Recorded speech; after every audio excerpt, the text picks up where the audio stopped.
RFOC Naupang League Reliance Foundation Young James Under 14 Tranchia Grassroots Court Puite Le Kosip United in Khel Nia Kosip United in and Bolan Changmeka Le Lampang hi Grassroots Court Puite ni point in nai tak tak an niloma in Khel round 7 an zo to hi round 8 na ni to nin ka sia ani panin Khel po hi rinlo monom tur rinlo kan nia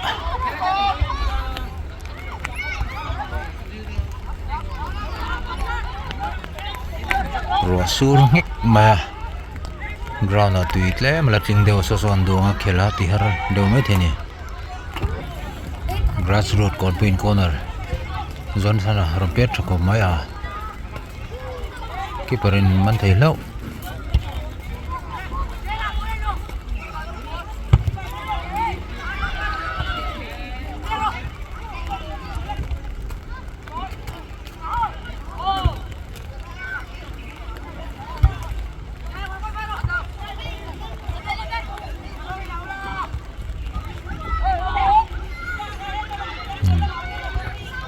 Kala monam veo zele bola vadalu tre off va full chan him le thei lau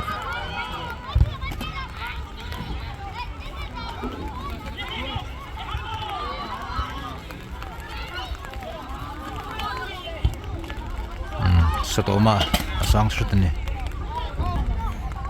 Sazam puyan na rin vorcho ka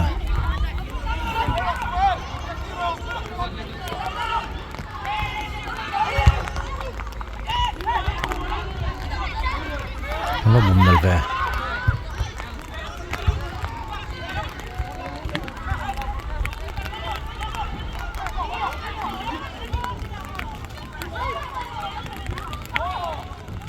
ay inside leme striker palian at lutlat mai an lian deu nge mane boy pingai loka video luta chu pui lok don so bai au me an thak lok don ani lut le the meng chu corner peda Jonathan an ron vor lut thave aval hom thiok thiok ve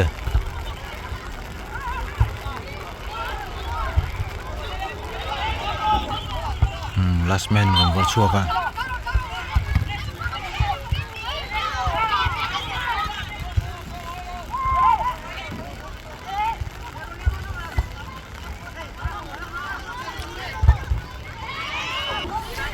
ground an nal deu lek nang in an trang khop mai ngel ko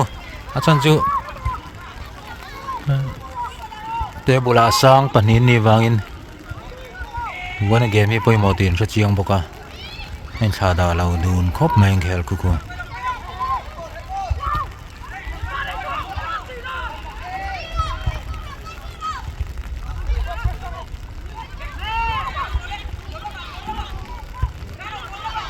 ground an al deu leka ball chu kha lok zok in sia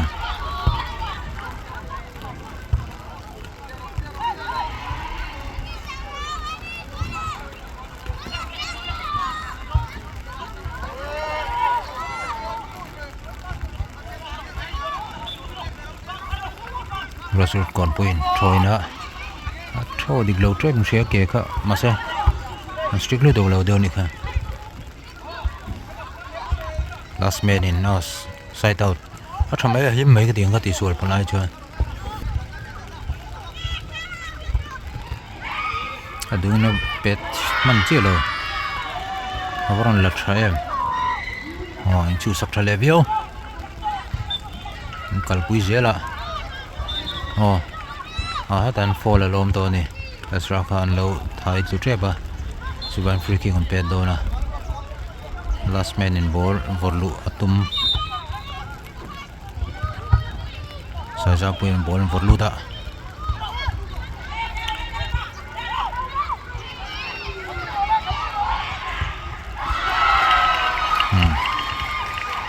anh chủ ton rắc rắc răng mày was slide cho về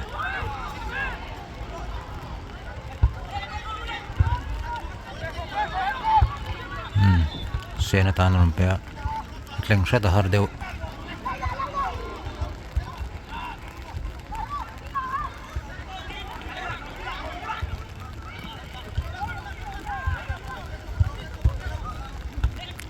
receive thal duk awa hlom man ve a dung ya pe chi man lo jo deu ni jon than khan has run on clear Russell kon point vela ma train nor phe vela bum thei lo last man lo da chuaka chan savan dei te we grass road in awan lom ve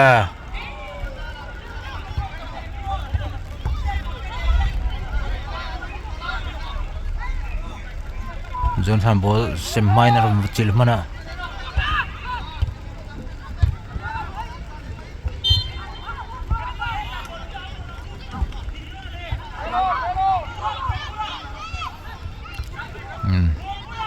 lên pe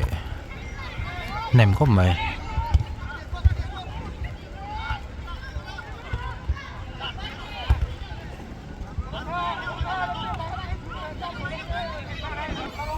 captain sai jam puya long ball rom pele phot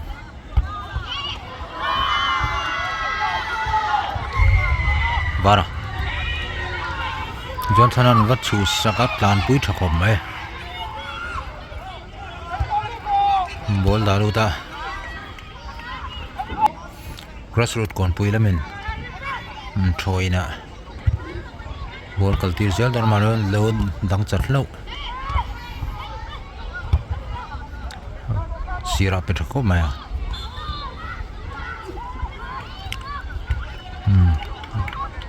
in fela lo tangkai vela chia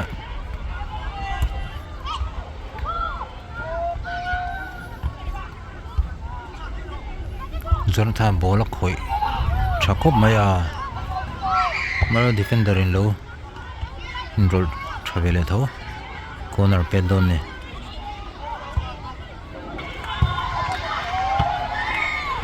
Petroview maro chi him lo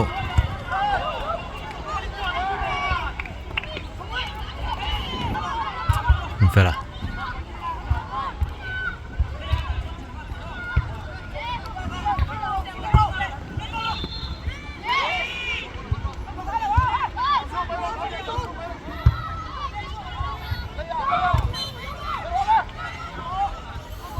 tran pui chhariu me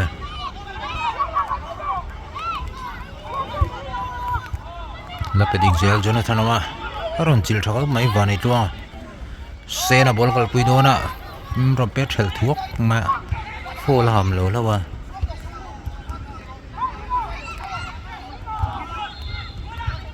bol kota batangkaya lai ron da lu thei lo mai atum na khachu ma se a tha ma lo khar hem boka Jonathan malama kal pui dona rin felan trang mai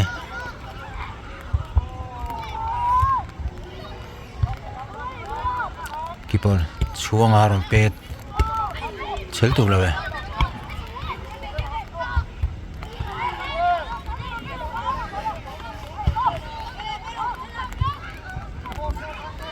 bani tuang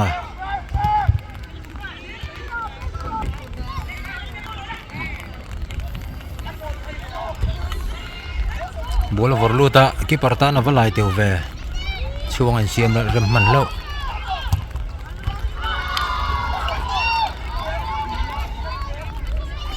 vara ron plan pui thaveu mai maro chuan lo khui zewa aduai na pet na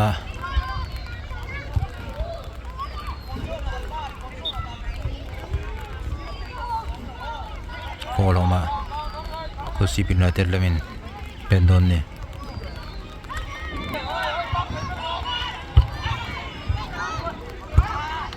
ar sir shet na ye go yom ve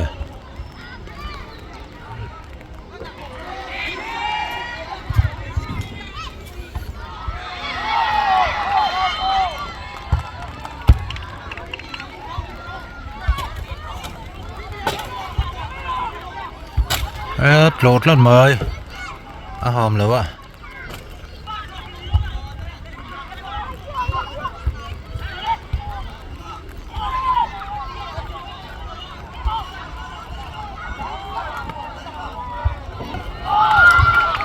เป็นไร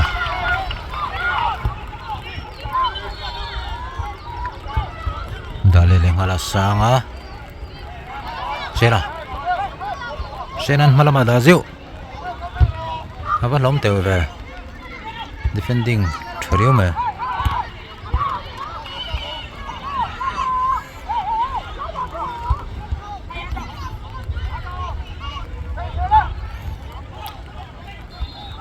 Dân tham Pedic Club Sotoma Ezra low block man lau Jonathan ana sota corner pet sinjam don ni avan lom tiểu về đuôi lỗ hết lỗ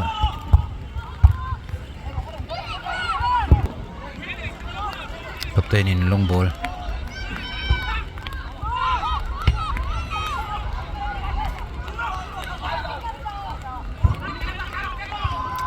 phải là thôi nữa với và đồ lùn mà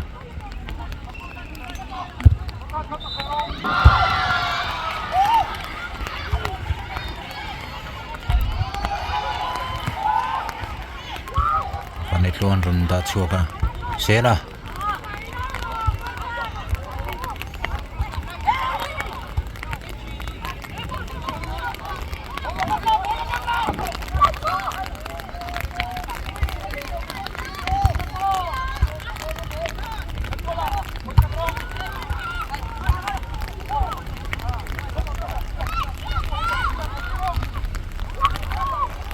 Rasul kon pointing lam train run head shock khal tu wana sang tam pe la le thavio ava dik teu em halaya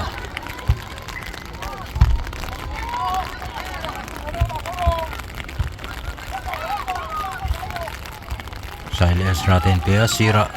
wana purkot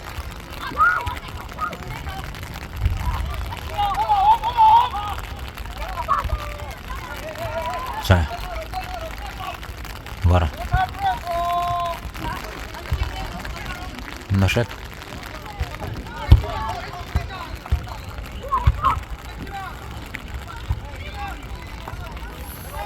Tlan pui chavio me silama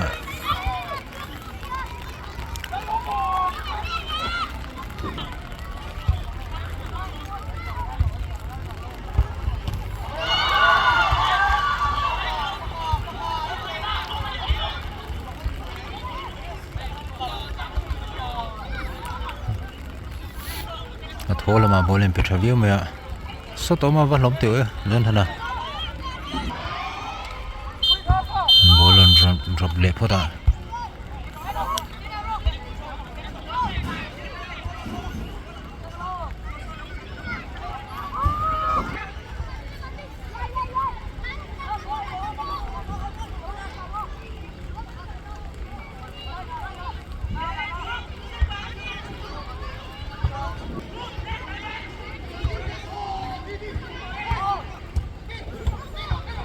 Strong rồi giật thằng á phải là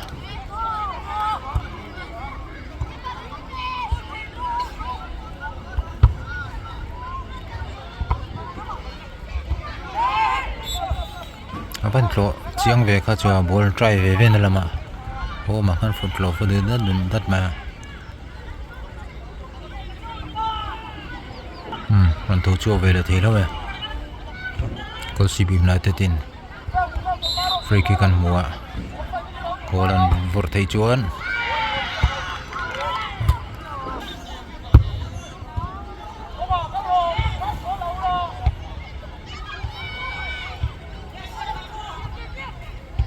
và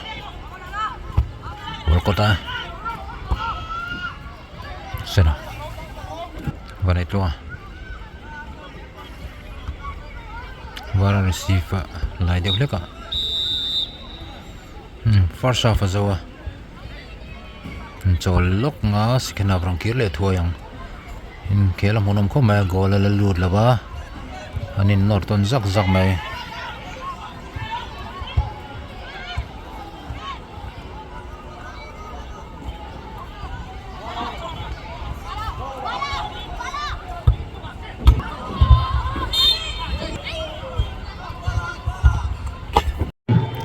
half time break azawa second half khel turin load khom le ta ne CB United in second half and run start ve thung dona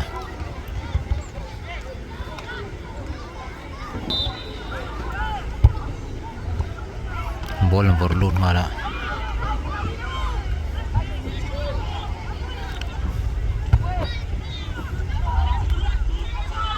wana run chuak tha khom mai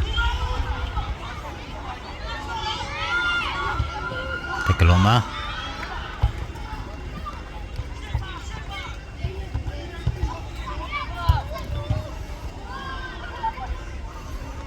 Apuyan Holman Trama Uzran Siran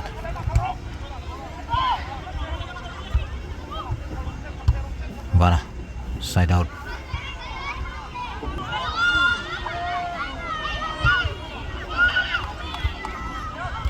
Uzran Bahul Sakmana Zuntan Laman Treba Karpuijara Sirlama Rojan Lua Sanga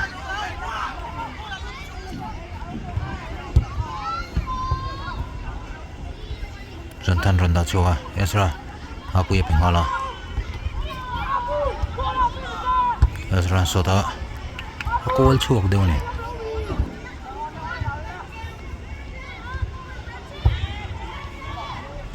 Arunda Trabe Ahlom Mantreb Marachu Golo Nai Man Lower Mesar, Tramo, you don't wrong him. You don't wrong more.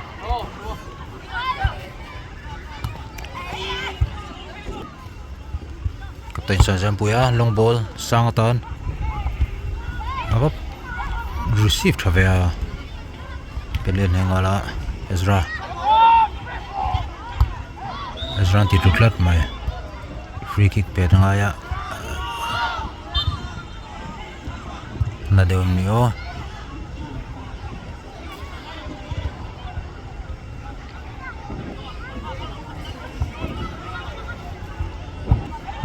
Thôi chua về lại thì lâu rồi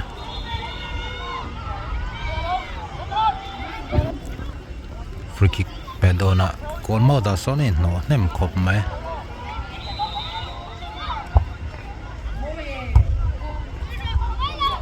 avat teu asang shetani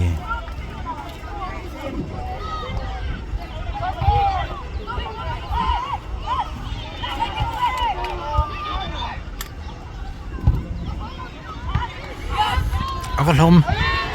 ai chan him man lo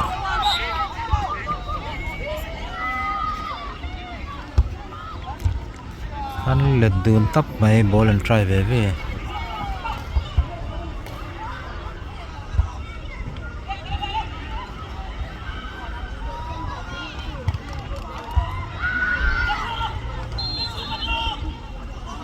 nó cho về lại thì lâu anh đi po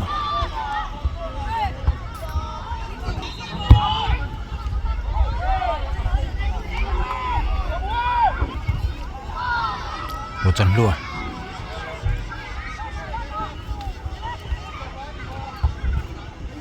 Ezra Samuel Siron da phia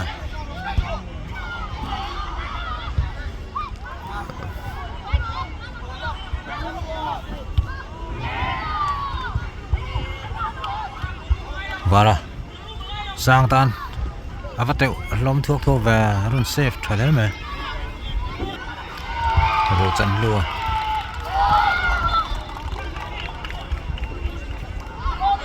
Saya rồi chân à Saya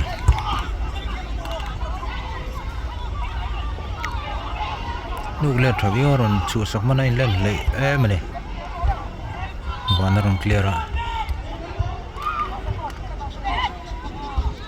Zrano slide slide hi man thiam poimo khome midang tipal long song hianin man thei hian tha run tackle le John Thana ball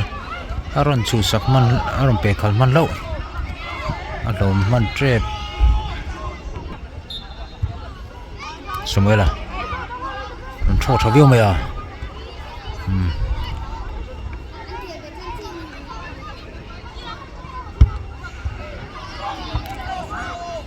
Samuela ma bolan roba jomen ron hele le ngala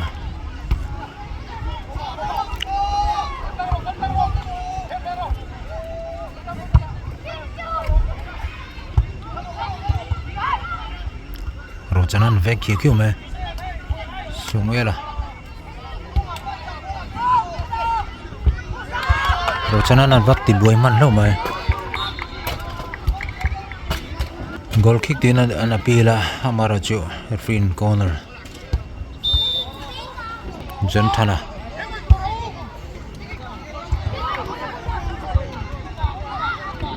Lelaman corner pet zum le ngala Sumel dale ta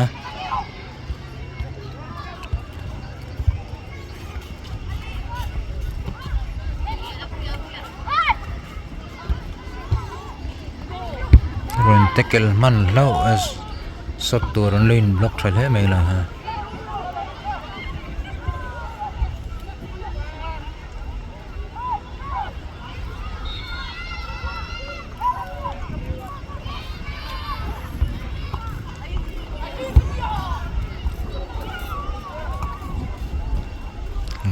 Sapuya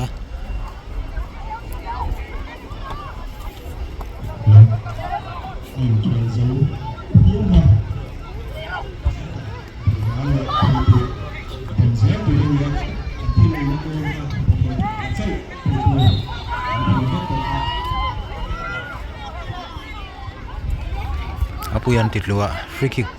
goal sibina televin pedona halfway line train nia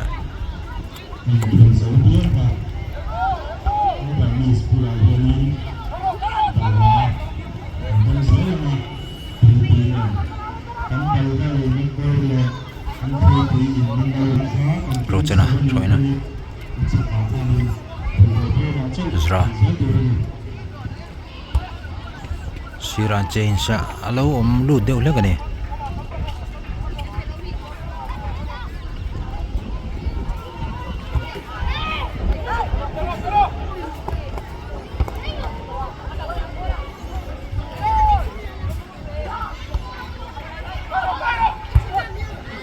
Ava nom teu về sang phết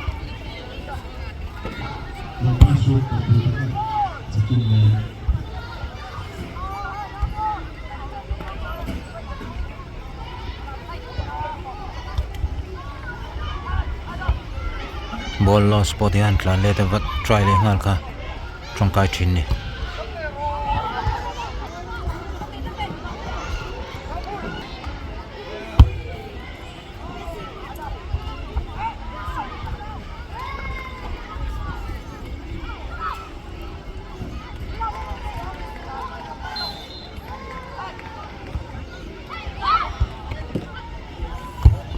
Wrong timing về và này chuông là run side out mía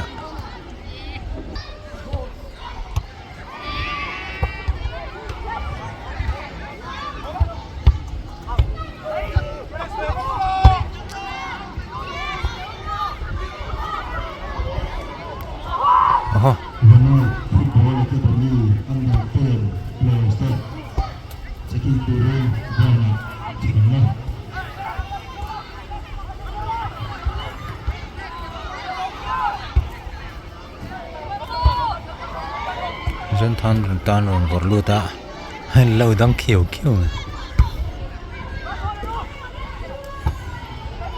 Puya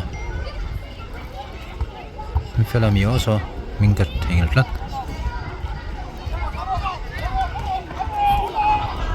zon thana sot chance ya avate bon per not me esra khan avati boy mana lo phei sele chu kumlu don ni mo va hlom va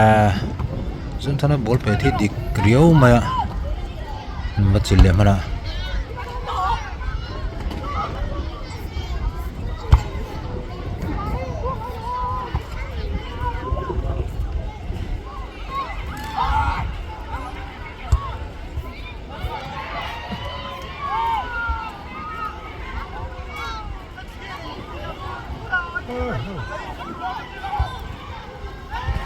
ai som tu rapet suwalo yom luto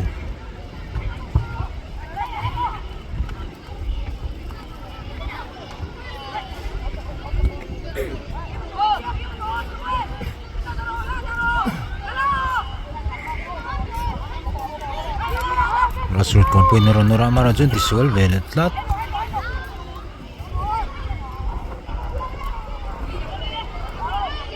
Aron la mana bat hai kalpui thal tu no one slide nalfa tackle trazen mai gan hu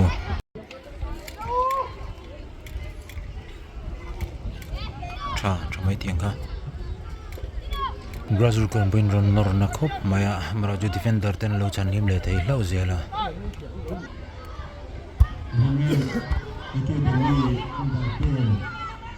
clear vele ha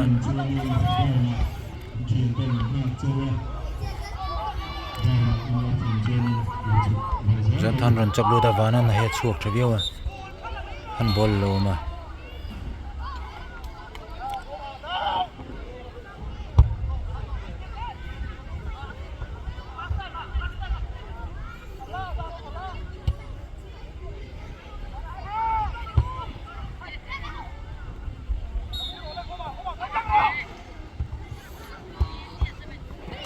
adung na sot chi lo wi kho pangkha chu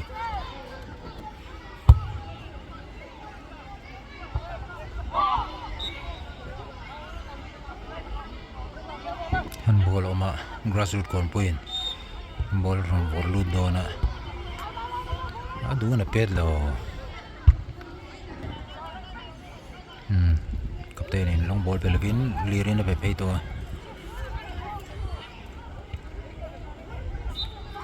Kolom plat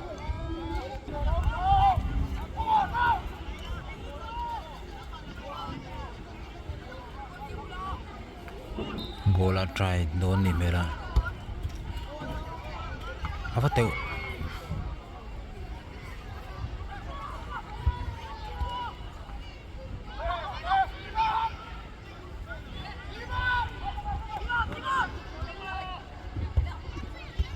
Boron change review maya Zon thana duain alut set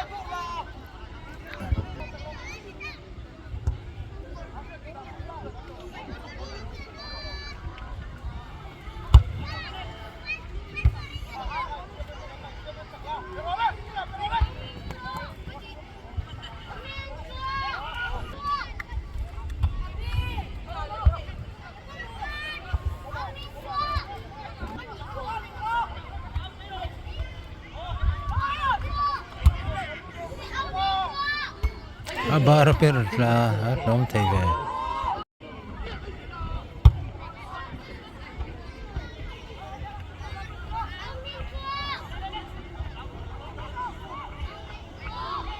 Tekaloma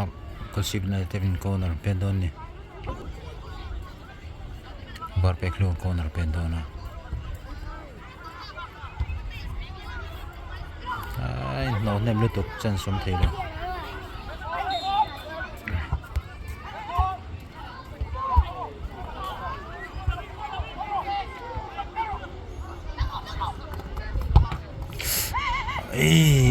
man mai o mania avalom man ron nor na mai se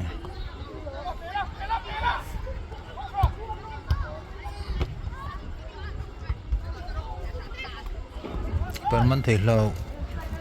man thin le me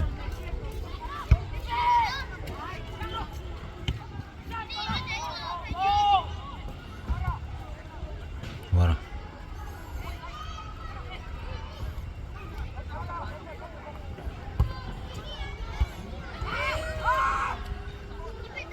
receive ส่วนลุยขบังเลยเขาจู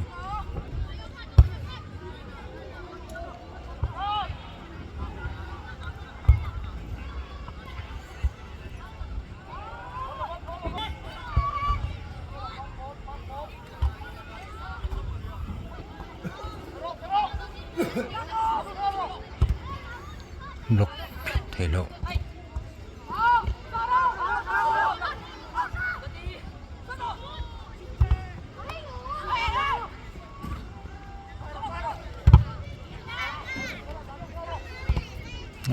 ผมต่อไหมรอนสกอร์ตัดลัดไหมล่ะ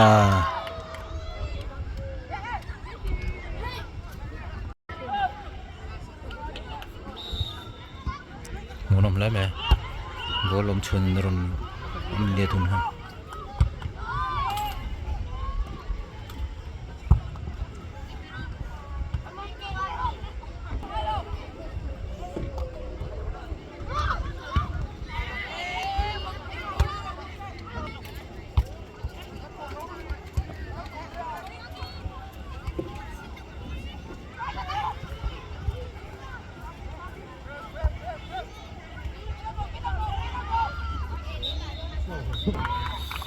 คุณน่ะตบโดนเจ็บบอลสกอร์ลงมา